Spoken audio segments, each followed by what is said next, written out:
গণতান্ত্রিক জনগণ চায় পেট ভরে ভাত, চোখ ভরে ঘুম। তাই জন্য আমাদের বাজেট হওয়া উচিত। এখানে কাছাকাছি বসে ওই পাশের সংসদ সদস্যরা 7 মিনিট 8 মিনিট পায়, এই পাশে আমরা 4 মিনিট পাই। এটাও একটা বৈষম্য। মাননীয় সদস্য, আপনার জ্ঞাতার্থে বিনয়ের সাথে বলতে চাই, time allocation is not under our hand. সম্মানিত মাননীয় সরকারি দলের চিফ হুইপ এই পার্টটা মেনটেন করেন, আর মাননীয় বিরোধী দলীয় চিফ হুইপ এই পার্টটা মেনটেন করেন। নেভারদিলেস স্পিকারের আসন থেকে আমরা ডিসক্রিপশন ইউজ করে 1-2 মিনিট বর্ধিত করি। আপনি 1 মিনিট চেয়েছিলেন, যথারীতি 1 মিনিট দেওয়া হয়েছে। আলোচনায় অংশগ্রহণ করবেন মিসেস সাজেদা সামাদ, আসন নম্বর 342। আপনার সময় 5 মিনিট। ধন্যবাদ আপনাকে।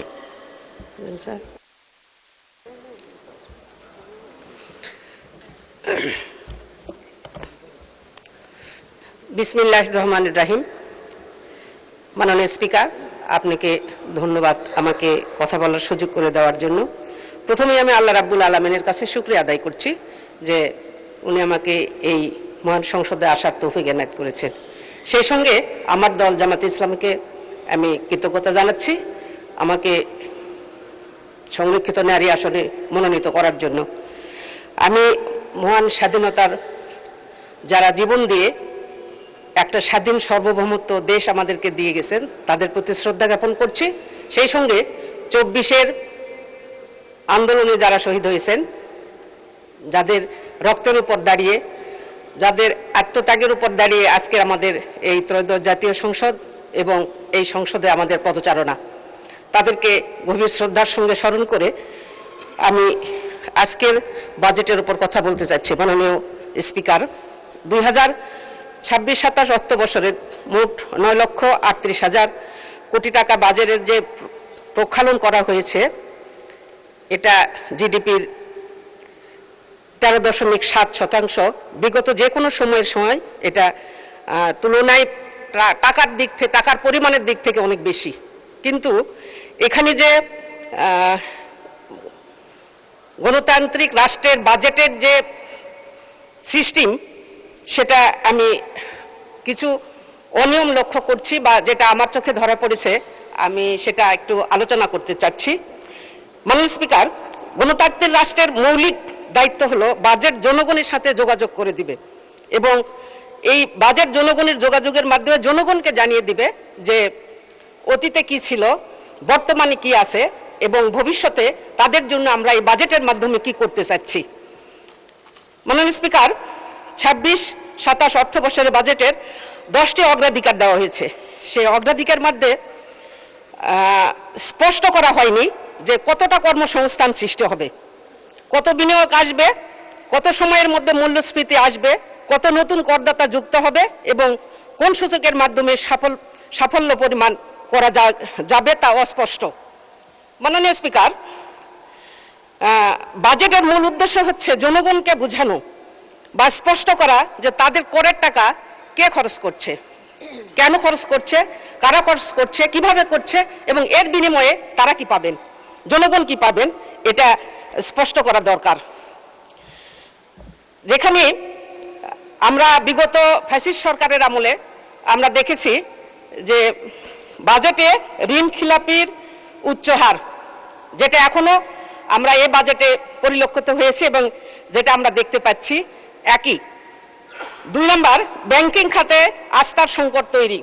মাননীয় স্পিকার, যেটা এখন না বললেই নয় যে আসলে বাংলাদেশে এই ব্যাংকিং খাত অস্থিরতা শুরু হয়েছে, কেন জানি সেটা আর শেষই হতে চাচ্ছে না, বরং আরো নতুন করে উত্তর আরো বৃদ্ধি পাচ্ছে, যেখানে জনগণ বা গ্রাহকরা তাদের টাকা নিয়ে শঙ্কিত আছে। এরকম চলতে থাকলে কোনো এক সময় হয়তো বা জনগণ তাদের টাকা ব্যাংকে রাখতে আর উৎসাহিত হবে না বা রাখতে চাইবে না।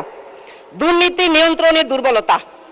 মাননীয় স্পিকার, ফ্যাসিস্ট সরকারের সময় থেকে শুরু করে যাবৎ পর্যন্ত যে দুর্নীতি শুরু হয়েছে, তারপর থেকে এখনো পর্যন্ত যে দুর্নীতি চলছে, সেই দুর্নীতি নিয়ন্ত্রণ করার জন্য কোনো নিয়ম নীতি কিংবা কোনো আগ্রহ আমরা বর্তমান সরকারের সময় আমরা দেখতে পাচ্ছি না। এরপরে উন্নয়ন পরিকল্পনা বাস্তবায়নে অদক্ষতা। মাননীয় স্পিকার, এখানে না বললেই নয়, সেটা হচ্ছে আমি আজকে শুনতে পাচ্ছি পার্লামেন্টে যে সবার আগে বাংলাদেশ, বাংলাদেশের মানুষ। তখন আমি এখানে বসে বসে চিন্তা করছি আমি আসলে কোন বাংলাদেশে বসবাস করছি, আমি কি বাংলাদেশের বাহিরের জনশক্তি নাকি? তার কারণ আমি বাংলাদেশের সংসদ সদস্য হওয়ার পরে সবার আগে যদি বাংলাদেশের মানুষ হয়, তাহলে আমার এলাকার মানুষরা আমার বরাদ্দ থেকে কেন বঞ্চিত হলো? তাহলে আমি কোন বাংলাদেশের মানুষ? মাননীয় স্পিকার, আমাকে বঞ্চিত করা অর্থ হচ্ছে আমি আমার যে জনগণ আমার উপর আস্থা রেখে আমাকে পার্লামেন্টে আসার জন্য সুযোগ করে দিয়েছে তাদেরকে বঞ্চিত করা।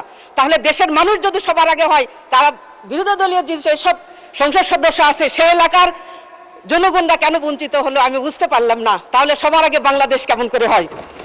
মাননীয় স্পিকার, আর্থিক খাতের শাসন ব্যবস্থা দীর্ঘদিন ধরে নানা সমস্যায় জর্জরিত। ধন্যবাদ মাননীয় সদস্য। 1 মিনিট চাচ্ছেন, 1 মিনিট দেওয়া হলো, ধন্যবাদ।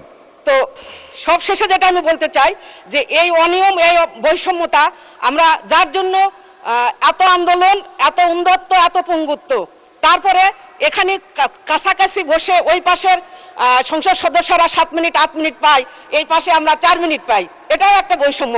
সম্মানিত মাননীয় স্পিকার, বাজেটের মূল লক্ষ্য হওয়া দরকার যে আয় বৈষম্য কমানো এবং সামষ্টিক অর্থনৈতিক স্থিতিশীলতা ফিরিয়ে আনা।